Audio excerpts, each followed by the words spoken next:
Shabas, mpenzi mtazamaji popote ulipo, natumai mzima popote ulipo.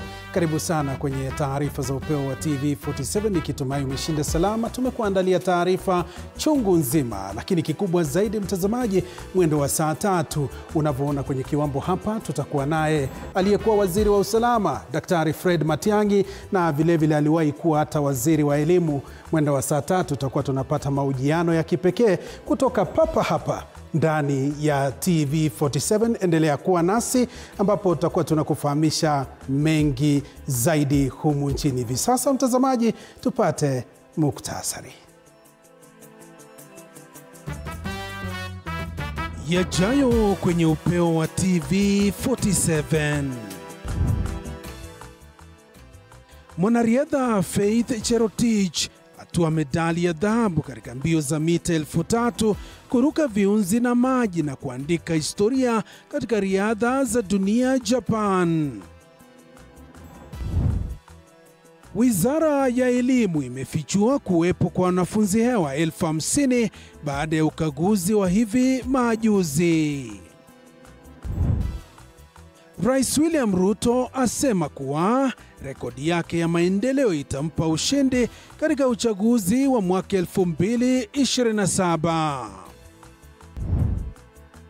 Na masomo yamelemazwa katika vyuo vikuu kote nchini baada ya chama cha waadhiri UASU kuanza mgomo wao.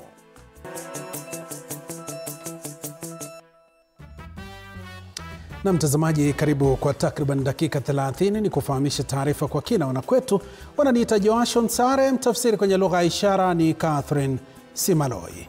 Moja kwa moja tunaanza na taarifa ya kutabasamu. Mwanariadha mahiri wa kikosi cha riadha cha taifa Faith Cherotich ameandika historia mpya katika mashindano ya riadha ya dunia jioni ya leo baada ya kutoa medali ya dhahabu katika mbio za mita 3000 kuruka viunzi na kidimbwi cha maji.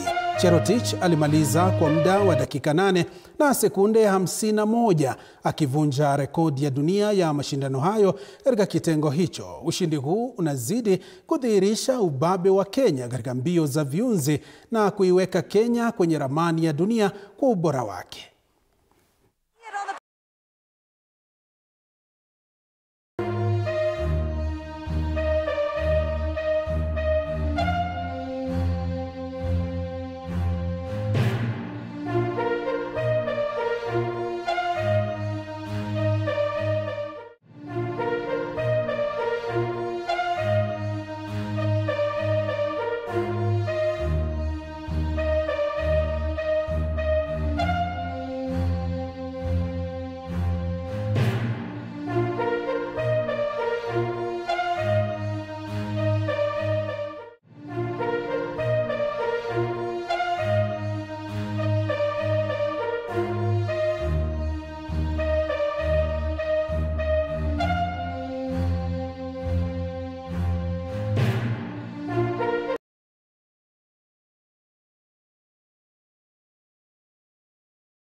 Kikosi cha Kenya ambacho kimeshiriki mashindano haya nchini Japan. Tuangazie mengine. Tume ya uchaguzi na uratibu wa mipaka nchini IEBC itahitaji shilingi bilioni 1.4 ili kuendesha kikamilifu chaguzi ndogo ambazo zinatarajiwa Novemba tarehe 27. Akizungumza alipofika mbele ya kamati ya uhasibu bungeni, afisa mkuu mtendaji wa IEBC Hussein Marjan Hussein amesema kuwa kufikia sasa wamepokea bajeti ya chaguzi ndogo 16 pekee, huku bado wakiwa hawajapokea fedha za chaguzi ndogo 8, japo wanasema kuwa wapo kwenye mazungumzo na Wizara ya Fedha wakitumai kuwa watafanikisha hilo mapema. Kadhalika mwenyekiti Erastus Ethekon akiweka wazi kuwa watahakikisha uchaguzi huru na wa haki. Thorn in the flesh, every Kenyan wants to know how are you planning. What are the challenges?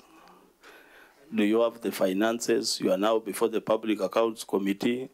You have to put your case clear. What is the projected cost of conducting the upcoming by-elections? And how will this expenditure impact taxpayers given the current economic situation the country is in? Boundary delimitation, and most of us have been thinking it's because we don't have a commission in place. I know the time has lapsed, but it will be very interesting and very important to hear. We have a total of 24 by-elections. The ones that are funded are 16. And the total budget for that by-election, those 16 by-elections, 788 million. For the 8 remaining ones that have not been funded, amounts to 258 million. So in terms of total cost, we are looking at 1,046 million for the purpose of by-elections. For the 16 had been provided for. And we sought, of course, a meeting with the Treasury, and we raised the matter of the additional 8.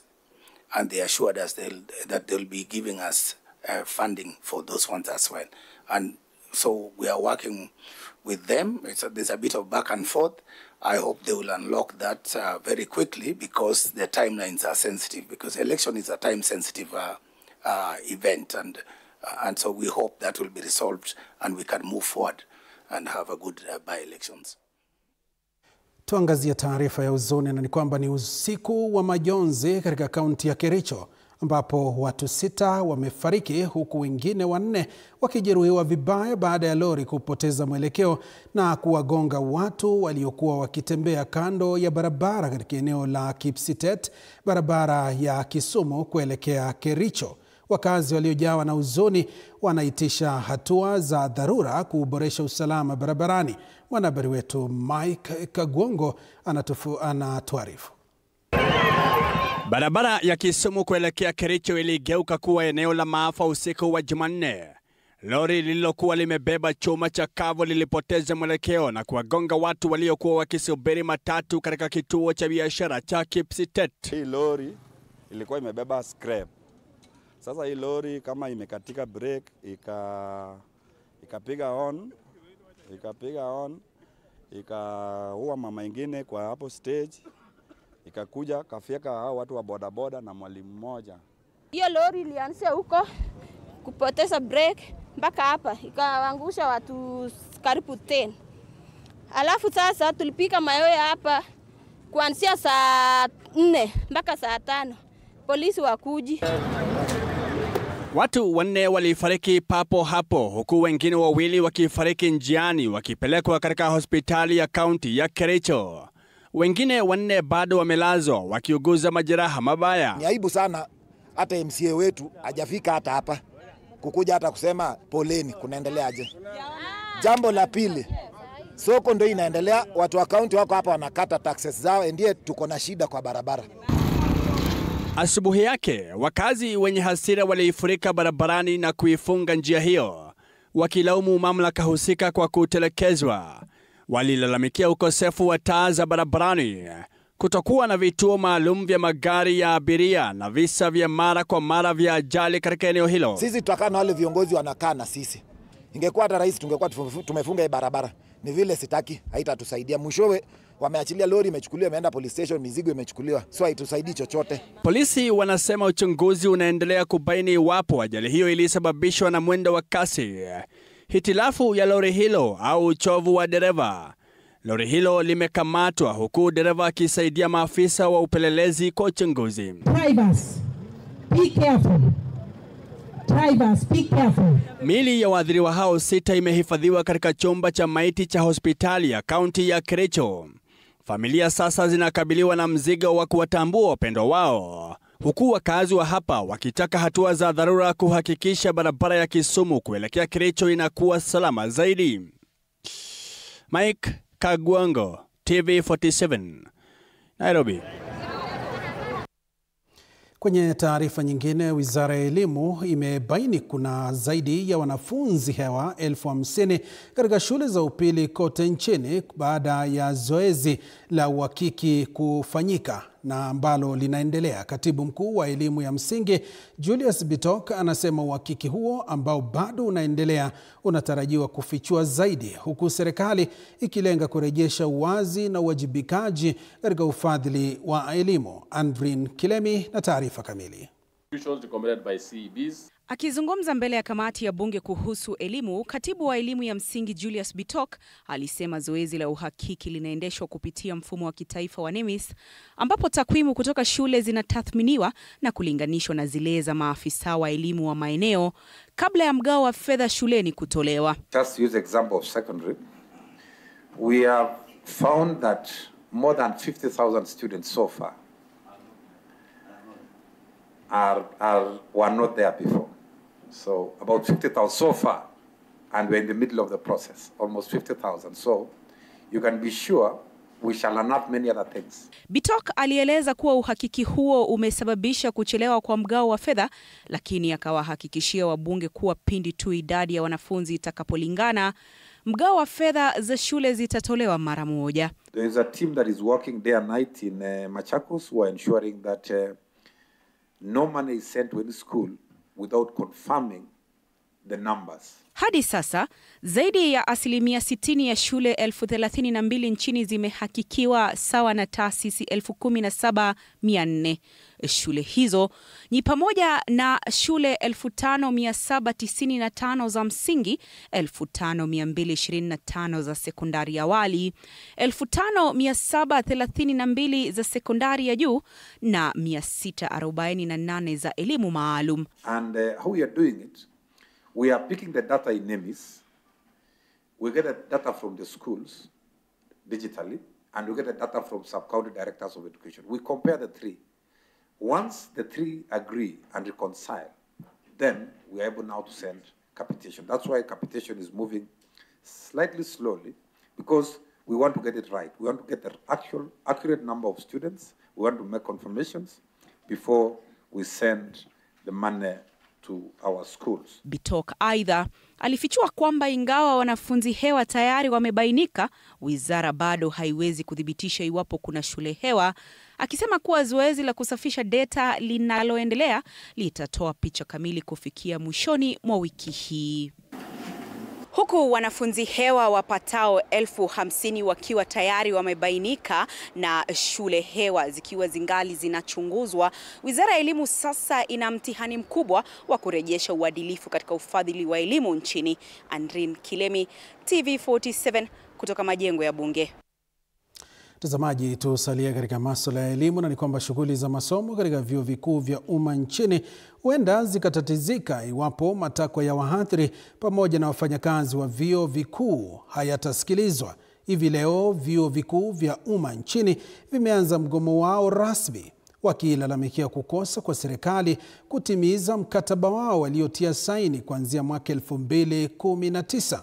Mwandishi wetu Mwaluse Meshak ametangamana na wahadhiri na wanafunzi, na hapa taarifa yake.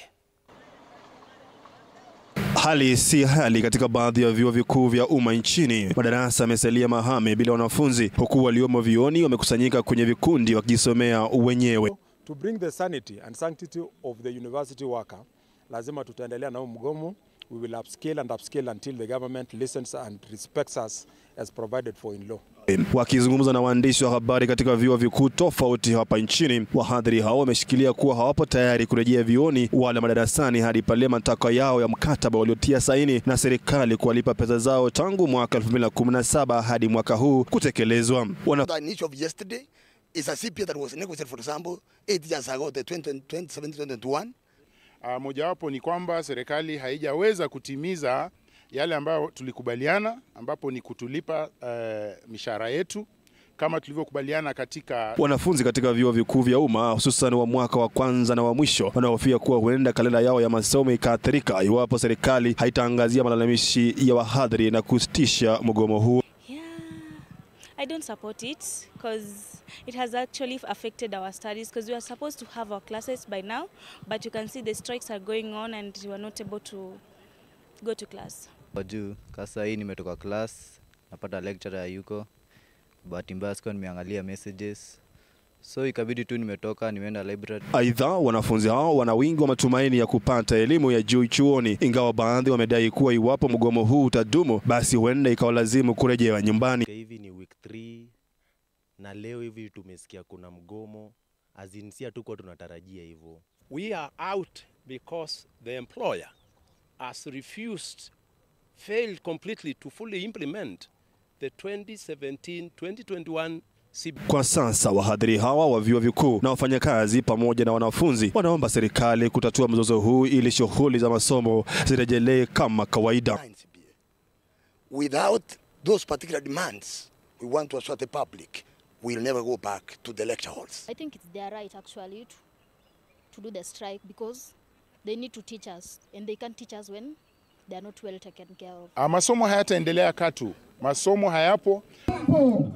Shughuli za masomo katika vyuo vikuu vya umma humu nchini huenda vikasambaratika iwapo serikali haitatilia maanani masuala haya ya wahadhiri pamoja na wafanyakazi wa vyuo vikuu. Mwaluse Meshak, TV47, Nairobi. Na mtazamaji, tuangazie masuala mengine, na ni kwamba waziri wa afya Aden Duale ametoa wito kwa Wakenya kuacha kuingiza siasa kwenye sekta ya afya, akisisitiza kuwa wizara yake inafanya bidii kuwakabili wakora ili kuboresha huduma za afya. Akizungumza katika ziara yake katika hospitali ya JM Kariuki eneo la Olkalau kaunti ya Nyandarua, ambapo Duale amezindua mradi wa afya ya kidijitali wa Taifa Care ambao unanuia kusaidia wahudumu wa afya katika kazi zao za kila siku. Duale ameongeza kuwa japo mfumo wa afya wa SHA unaendelea kupigwa vita, idadi kubwa ya Wakenya wamejitokeza na kujisajili. Now I want to ask Kenyans, let us delink health from politics. When you are sick, you have the party does not treat you. Does the party treat you? When you are sick. In fact, you can stay with illiteracy. You can decide not to go to school and live, but you cannot live with the sickness. Am I right? Yes. So fixing the healthcare system, delivery system here of our country is a priority for this government. Today, Kenyans can access healthcare. We are going to the hospital and we are going to see the latest CT scan. Am I right? Yes. Now, people used to go to Nakuru to go and do a CT scan. This system will make sure you don't carry. I want you to upload the app called Afya Yangu. It's for the patients. On your phone. You don't need to carry bahashas anymore. The Taifa Care program that we are launching today here in Nyandarua, which is also being replicated in other counties, is a great program because we are now going to tie all our facilities together. They will be digitized and information will be flowing from the counties to the national. Na mtazamaji, taarifa hii ndo ambayo inatupeleka kwenye mapumziko mafupi, na usisahau kwamba mtazamaji, mwendo wa saa 3 unavyoona tutakuwa naye Daktari Fred Matiang'i, aliwahi kuwa waziri wa usalama na vilevile waziri wa masuala ya elimu. Tutakuwa tunakuletea mubashara kupitia TV47 na vilevile Radio 47. Tuchukue mapumziko mafupi, tukirudi tutakuwa tunakufahamisha taarifa zaidi.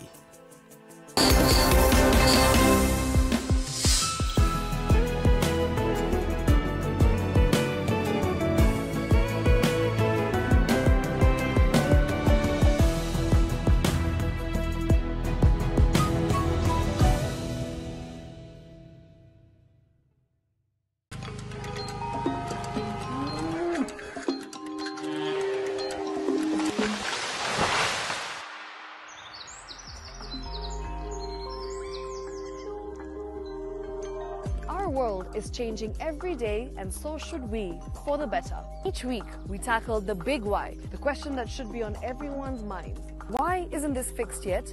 Deforestation, global warming, and the adverse effects of climate change. The future isn't just something that we inherit, it's something that we create.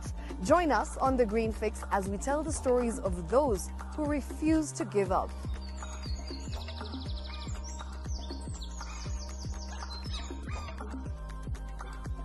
When it comes to fixing the planet, there is no time to waste. Join me, Shiksha Arora, on Thursdays at 9 p.m. on The Green Fix as we look into the big why, you and I.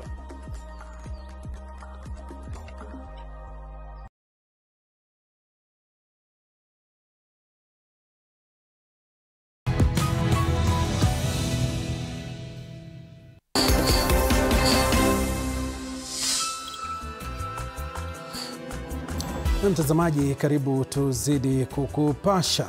Serikali inanuia kupanda miti milioni 4 katika awamu ya kwanza ya mradi wa ukombozi wa msitu wa Mau utakaozinduliwa mwezi Oktoba mwaka huu, kulingana na juhudi za ukombozi ama kukomboa hekari 3,313 za msitu ulioharibika. Kwa jumla, mradi huu unanuiwa kupania ama kupanda ama kutumika na kuendelezwa kwa miaka 10.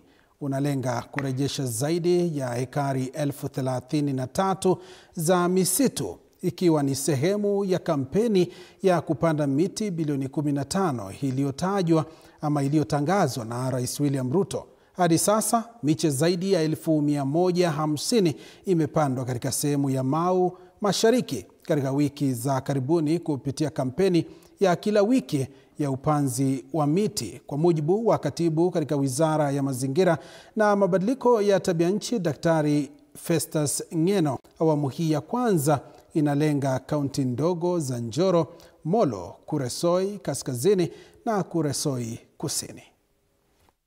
Will be launched on the 24th of October 2025, and we are aiming to restore 3,313 hectares of degraded forest with approximately 4 million tree seedlings, which is a huge figure indeed. To start this program, we have already begun putting our vision into action. We have initiated weekly tree growing drive, and in the last 4 weeks, as he has presented, we have covered 132 hectares of the conservation, meaning that we have done over 150 tree seedlings grown already in the last 4 weeks, especially in the eastern Mau.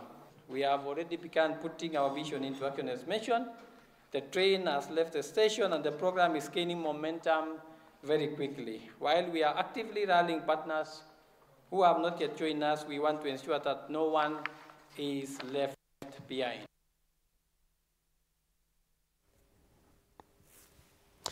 Naam, mtazamaji, tuangazie taarifa nyingine. Idara ya mahakama nchini inaomboleza kifo cha Jaji Frederick Ochieng Ndago ambaye aliwahi kuhudumu katika mahakama kuu na mahakama ya rufaa.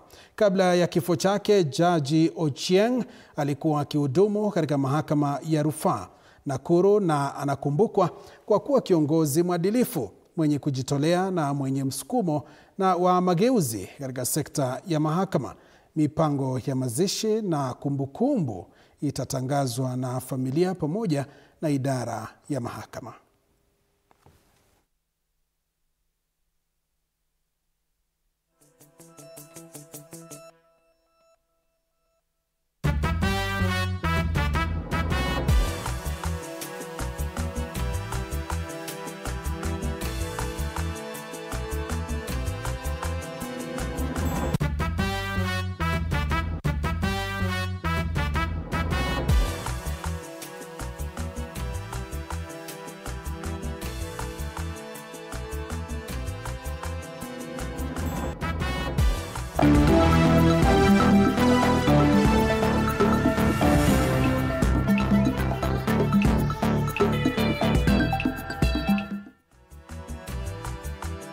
Sasa tudunde viwanjani. Ni kwamba chipukizi wa mbio za kati Reynold Cheruiyot aliandika ukurasa mpya wa ukakamavu katika ubingwa wa dunia wa mita 1500 baada ya kutua medali ya shaba, akimaliza watatu kwa muda wa dakika 3 na sekunde 34. Cheruiyot alimzidi maarufu mwenzake ambaye ni Timothy Cheruiyot ambaye aliridhika na nafasi ya 4, ishara kwamba kizazi kipya cha wakimbiaji wa Kenya kinazidi kuchukua usukani. Ubabe wa mbio hizo ulienda kwa Isaac Nade wa Ureno ambaye aliandika historia kwa kutua ubingwa huo kwa mara ya kwanza kwa taifa lake. 200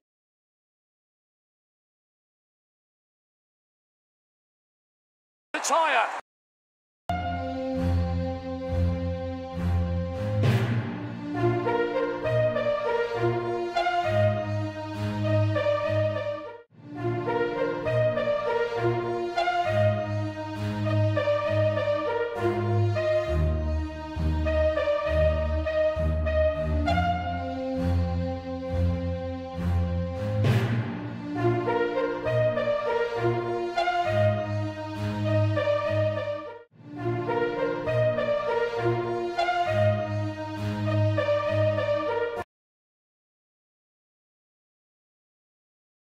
Wanariadha Julius Yego ametinga fainali na za urushaji mkuki katika mashindano ya dunia. Yego alirusha mkuki umbali wa mita 85.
Ya dunia ya riadha yanayoendelea nchini Japan.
Na mtazamaji, ndo hivyo tunakamilisha taarifa, lakini kikubwa zaidi nilivyokuarifu, ikitimu mwendo wa saa 3 kwa lugha ya Kimombo, mtazamaji, tutakuwa tunakupa mengi zaidi kuhusiana na mahojiano ambayo ni ya kipekee kutoka kwa makazi yake aliyekuwa waziri wa usalama na vilevile waziri wa masuala ya elimu, Daktari Fred Matiang'i. Hapa ndani ya TV47 ni mahojiano ya kipekee, tutakuwa tunajua azma yake ni gani katika uchaguzi mkuu wa mwaka 2027. Hivyo basi endelea kutegea TV47 kwa sababu tumekuandalia mengi tu ambayo ni ya kukufahamisha na vile vile kukuelimisha, kuelewa mambo yalivyo humu nchini.